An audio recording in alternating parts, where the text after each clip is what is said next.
Assistir a documentários é uma boa maneira de aprender sobre um assunto que te interessa ou de obter uma visão sobre eventos históricos que mudaram o mundo como conhecemos. Mas alguns documentários se tornam ainda mais marcantes anos depois, graças aos acontecimentos que ocorreram após o seu lançamento. Número 10. Hoje, sabemos que o aquecimento global é um problema sério que ameaça a nossa própria existência. Mas nem sempre foi assim, antes dos efeitos das mudanças climáticas começarem a se tornar óbvios. A maioria dos políticos via isso, no máximo, como teoria da conspiração. Em 2006, o ex-vice-presidente dos Estados Unidos, Al Gore, lançou um documentário chamado Uma Verdade Inconveniente, dirigido por Davis Guggenheim, que tomou o mundo de assalto.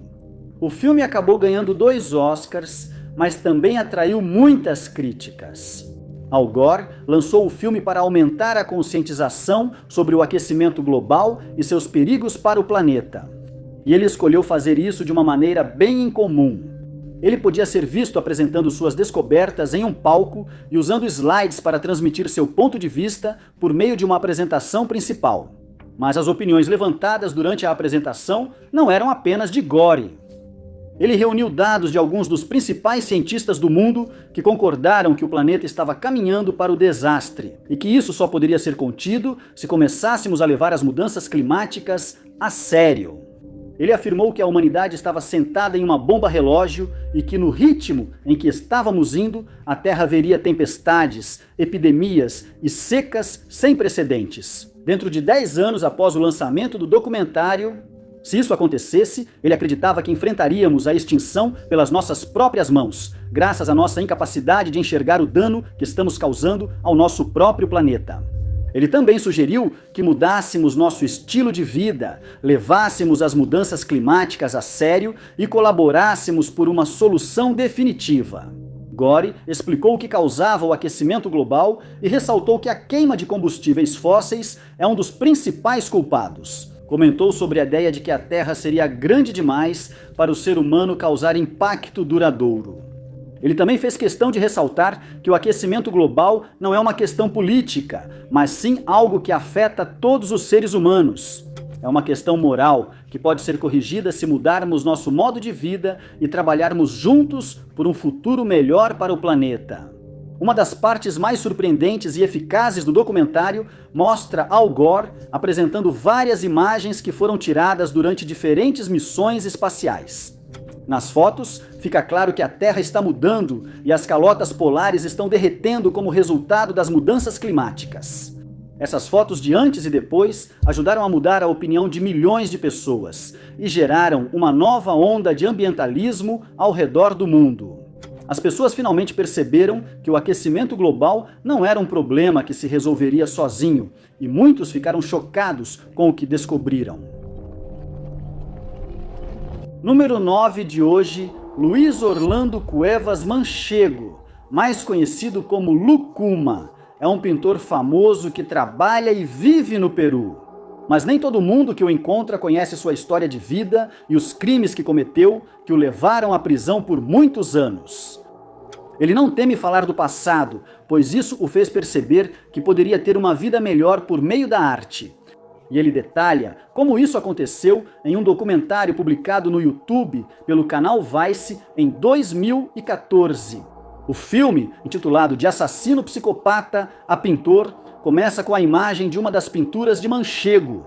E ele explica que desde muito jovem aprendeu a furtar os bolsos de pessoas desavisadas. Ele acrescenta que, como resultado de seus diversos crimes, passou 27 anos na prisão. Mas, nos últimos 16 anos, ele tem aproveitado sua liberdade e encontrou ainda mais alegria pintando cenas interessantes no Peru. Ele relembra seus anos de formação, quando mesmo desesperado para trabalhar honestamente, não conseguia emprego em lugar algum. Em vez de sobreviver como criminoso, conhecido pelo nome de Loco Cueva, Drácula ou Frankenstein, ele afirma que nasceu na maternidade de Lima, no Peru, em 1951 e que sua mãe trabalhava como açougueira quando ele era jovem. Ele se lembra de ajudá-la a carregar as lâminas que ela usava para o trabalho até Barrios Altos, mas depois acrescenta que ela acabou falecendo. Isso o deixou sem ter para onde ir, e ele teve que encontrar uma maneira de sobreviver nas ruas. No começo, ele costumava esperar pelos ônibus na rodovia e os emboscava usando uma variedade de armas que incluíam lâminas, armas de fogo, dinamite e até granadas de mão.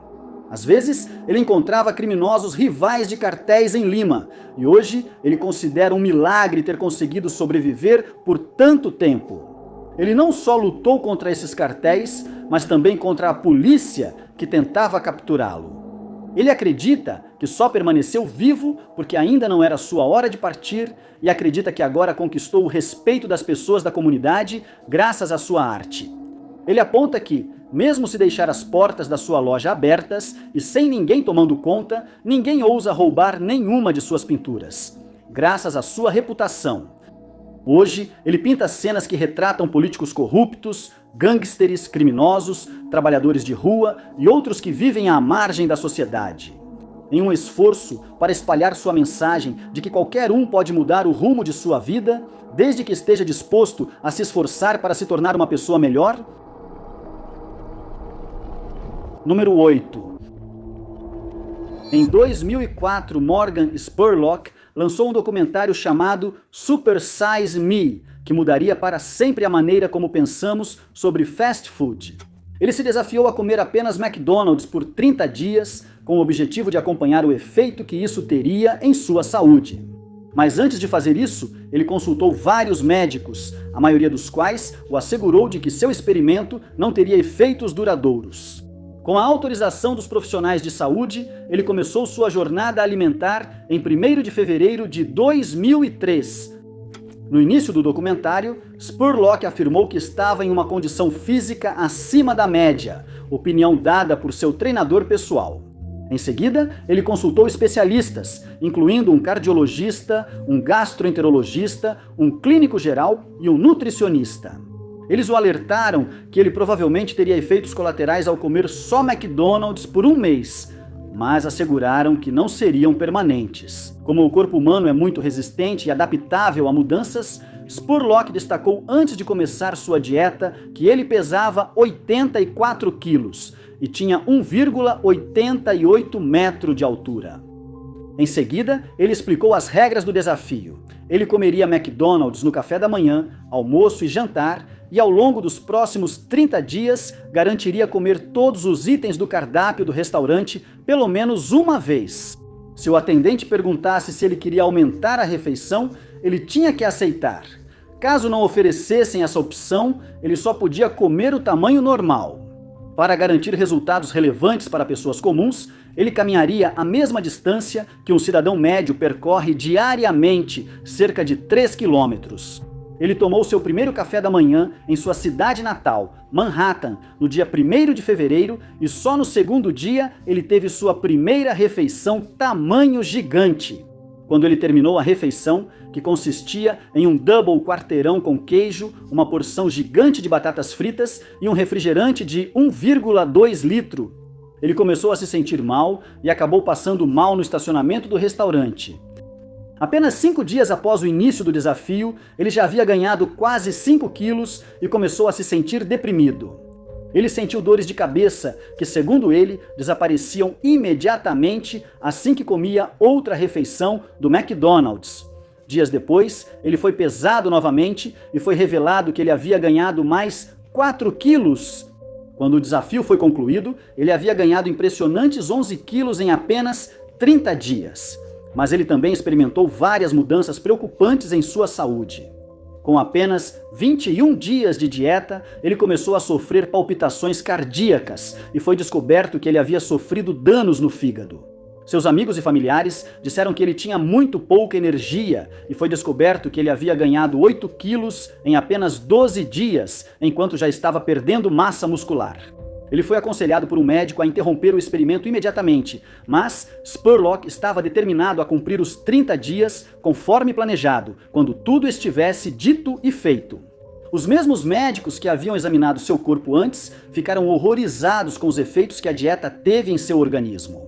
6 semanas depois, o McDonald's removeu a opção Super Size do seu cardápio, e o documentário serviu de inspiração para muitas outras séries de TV e documentários. para apontar os perigos de consumir fast food em excesso.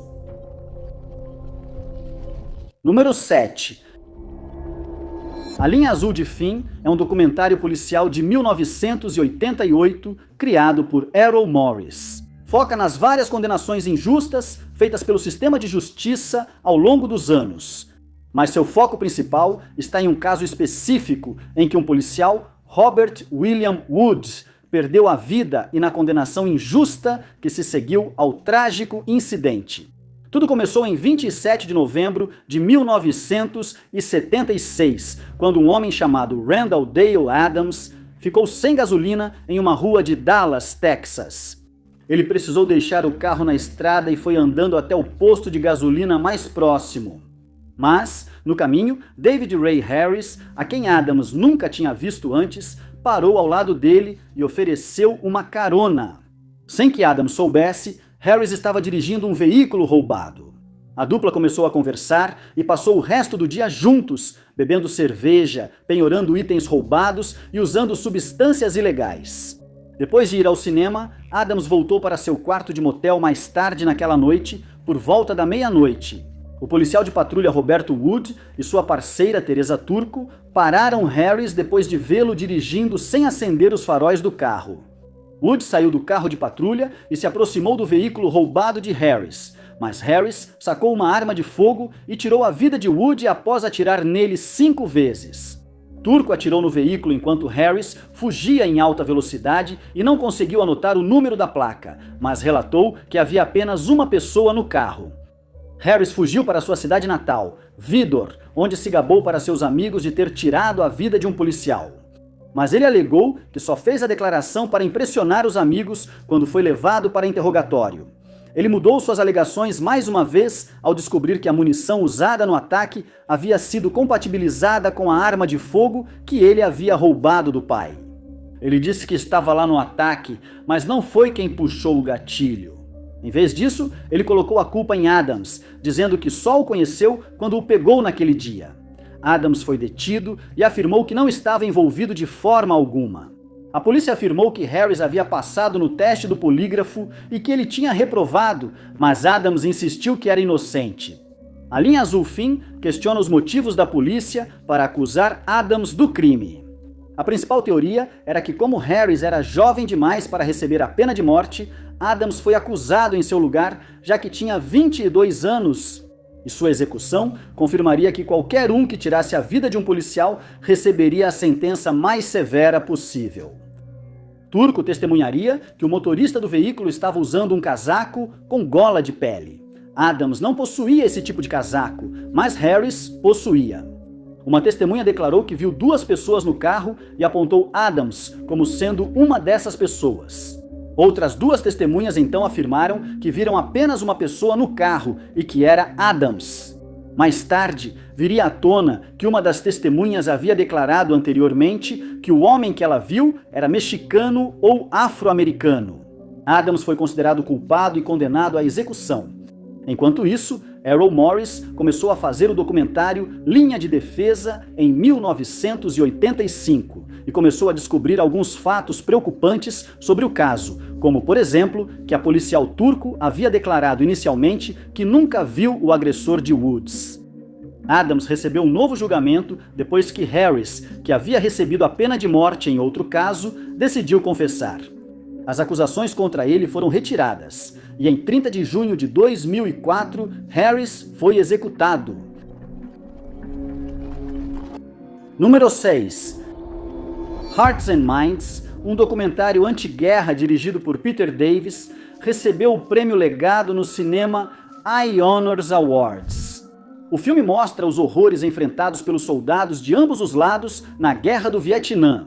E quando ganhou o Oscar de melhor documentário em 1975, causou bastante alvoroço. Ele foi criado quando a guerra estava chegando ao fim. O documentário mostrava que a guerra era impossível de vencer e que os Estados Unidos usavam o conflito de forma criminosa. Uma das cenas mais comoventes mostra uma família vietnamita em pé ao lado do túmulo de um familiar que servia nas Forças Armadas e morreu. E enquanto o caixão dele é baixado à terra, a mãe precisa ser impedida de entrar na cova. Em seguida, há uma entrevista em que o general William Westmoreland afirma que o povo vietnamita não valoriza a vida humana tanto quanto aqueles que vivem nos Estados Unidos. Depois ele disse que se expressou mal, mas o comentário permaneceu na edição final. Também foi incluída no documentário uma entrevista com um navegador da Marinha dos Sun chamado George Thomas Coker, que foi capturado durante a guerra e mantido prisioneiro por mais de 6 anos. 2 desses anos foram em confinamento solitário. Ele descreveu o Vietnã como um lugar bonito, mas acrescentou que seus cidadãos vivem de forma atrasada, que são primitivos e que não sabem cuidar do próprio país, já que eles tendem, como ele mesmo disse, a bagunçar tudo. Muitos se emocionaram com o filme, mas outros não ficaram tão impressionados. Eles acharam que Davis adotou uma abordagem desequilibrada ao favorecer os vietnamitas e minimizar o impacto da guerra nos soldados americanos.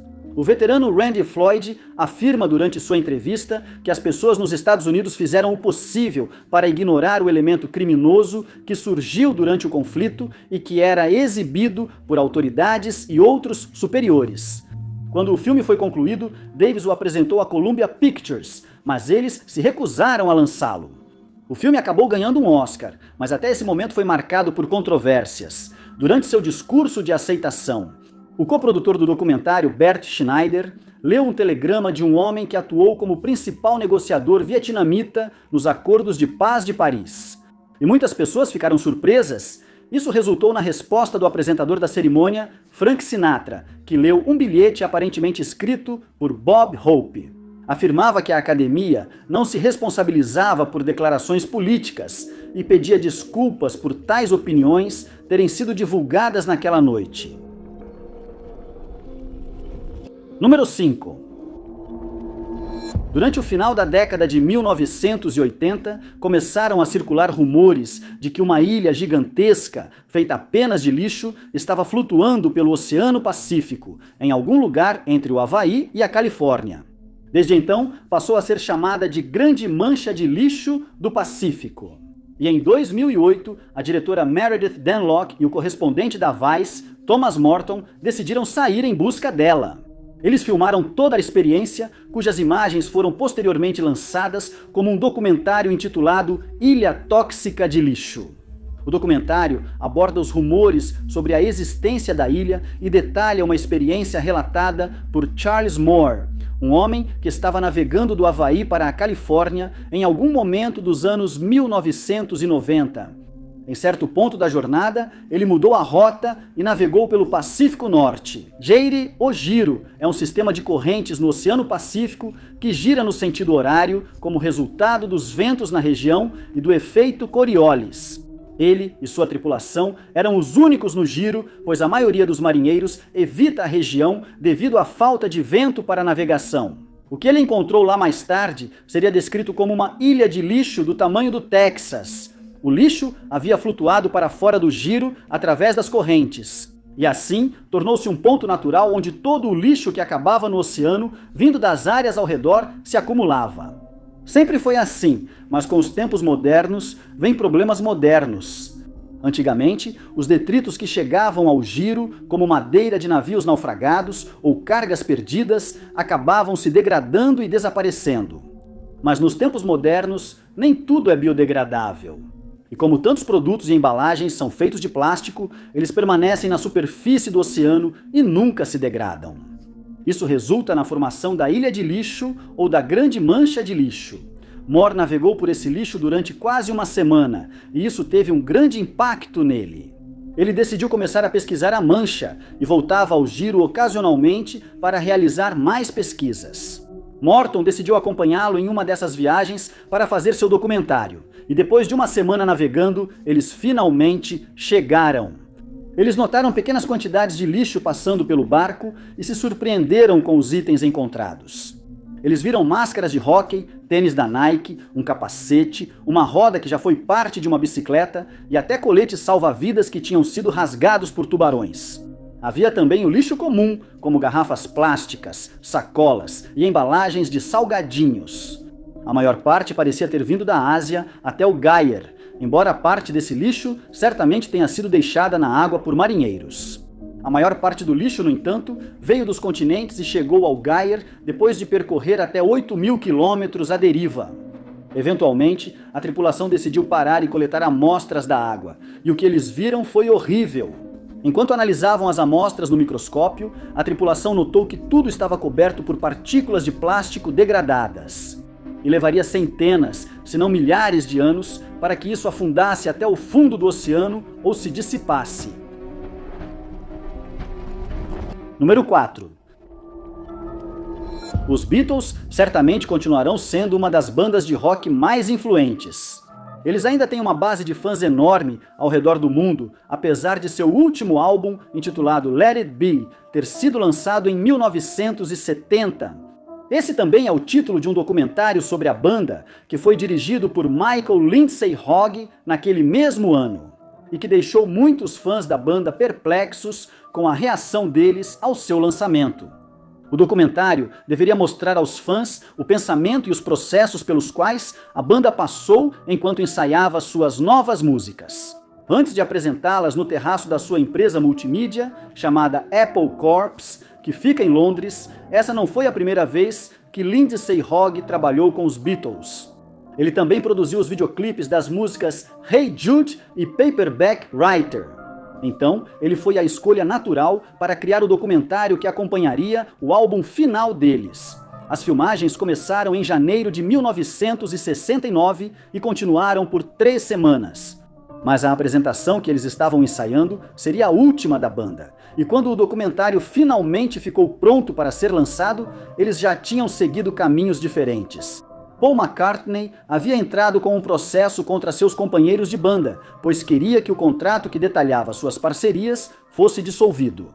Essa decisão foi tomada depois que o resto da banda contratou seu empresário, Alan Klein, como consultor financeiro, o que não agradou McCartney. Ele sabia que se não levasse o processo adiante, toda a música dos Beatles se tornaria propriedade de Klein, e ele não permitiria que isso acontecesse. Lindsay Hogg afirmou que no início das filmagens do documentário percebeu muita tensão entre os 4 membros da banda. Ele acha que isso ocorria porque George Harrison sentia que sua habilidade como compositor era ignorada pelos colegas. Ele suspeitou que Harrison confrontaria os outros 3 e criou um plano para gravá-los sem que soubessem. Esvaziou um vaso de flores da mesa de almoço da banda e colocou um microfone dentro. O resultado foi que ele capturou o exato momento em que Harrison saiu da banda após uma discussão com McCartney. Infelizmente, grande parte do áudio foi perdida devido ao ruído de fundo, como talheres e outras pessoas jantando por perto, e por isso o áudio não pôde ser usado no documentário. Lindsay Hogg disse que, durante as filmagens, recebeu instruções da Apple Court para manter em segredo a saída de Harrison, pois ele retornou à banda. Logo após as filmagens, a banda viu uma cópia preliminar do documentário e, inicialmente, ficou satisfeita com o resultado. Ele recebeu a mesma resposta quando a banda assistiu à versão final editada, mas isso logo mudaria. Após a separação, os membros da banda passaram a ver o filme de outra forma e considerá-lo um problema. Harrison mais tarde afirmou que odiava o documentário, pois sentia que, ao assisti-lo, estava revivendo um período muito turbulento em sua vida e na vida da banda. A banda conseguiu impedir o lançamento doméstico do filme por muitos anos, mas ele foi remasterizado pelo renomado diretor Peter Jackson. Grande parte do áudio perdido foi restaurada e incluída, oferecendo aos fãs dos Beatles nova perspectiva sobre os conflitos enfrentados antes do fim da banda. Número 3. The Keepers é uma série documental dirigida por Ryan White, e ela mergulha no estranho e não resolvido caso de uma freira chamada Irmã Catherine Ann Sesnick, que perdeu a vida em circunstâncias misteriosas em 1969. Ela foi vista pela última vez em seu apartamento em Baltimore, Maryland, em 7 de novembro daquele ano. Na época, ela trabalhava como professora de teatro e inglês em uma escola católica só para meninas em Baltimore. Quando a irmã Kathy não voltou para o apartamento, ela foi dada como desaparecida por sua colega de quarto, Helen Russell Phillips, e a polícia da cidade de Baltimore iniciou uma investigação. Helen relatou que a irmã Kathy havia saído do apartamento depois de decidir ir ao shopping Edmonton Village, mas nunca voltou. Ela afirmou que iria visitar a joalheria Hecht's, pois queria encontrar um presente para sua irmã, que estava comemorando seu noivado. Sabe-se que ela visitou um banco naquele dia, onde descontou um cheque e depois pode ter comprado algo em uma padaria em Edmonton. O carro dela foi encontrado na manhã seguinte, estacionado ilegalmente e coberto de lama do outro lado da rua do prédio onde morava. Uma caixa da padaria foi encontrada no banco da frente do carro. E testemunhas relataram que viram a irmã Cat no veículo por volta das 8h30 da noite anterior. Quase 2 meses depois, os moradores da região ficaram incrédulos quando o corpo da irmã Cat foi descoberto por 2 caçadores em um aterro sanitário em Lansdowne. O caso dela foi elevado de investigação de pessoa desaparecida para homicídio, mas imediatamente os investigadores começaram a enfrentar problemas. Foi determinado que a vida da irmã Kathy foi tirada por um golpe na cabeça, mas os investigadores não conseguiram encontrar um motivo para o ataque. Muitas pessoas foram interrogadas e pistas foram seguidas, mas sem sucesso. Muito poucas evidências foram encontradas na cena do crime. E em 1977, o caso já estava sem solução, pois todas as pistas haviam sido investigadas sem sucesso. Então, em 1992, um possível motivo para o crime foi encontrado. 2 ex-alunos da escola secundária se apresentaram para relatar que um padre que trabalhava na escola. O padre Joseph Maskell precisava ser investigado, já que agiu de forma inadequada com eles em mais de uma ocasião. Imediatamente, começaram a circular rumores de que a irmã Kathy havia descoberto isso e que sua vida foi tirada para garantir seu silêncio. Uma das 2 mulheres testemunhou que Maskell a levou até o corpo da freira depois de tirar sua vida e ameaçou que a vida dela também seria tirada se ela revelasse o que havia acontecido. Maskell foi extensivamente interrogado sobre essas acusações, mas faleceu em 2001 sem nunca ter sido acusado de nenhum crime. No documentário, várias mulheres e pessoas presentes quando a irmã Kathy foi encontrada morta foram entrevistadas.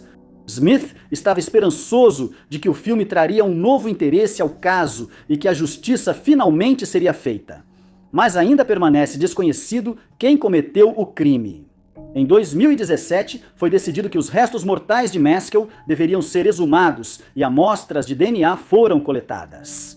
O DNA dele não correspondeu ao perfil forense criado em 1970, mas ele não foi descartado como suspeito.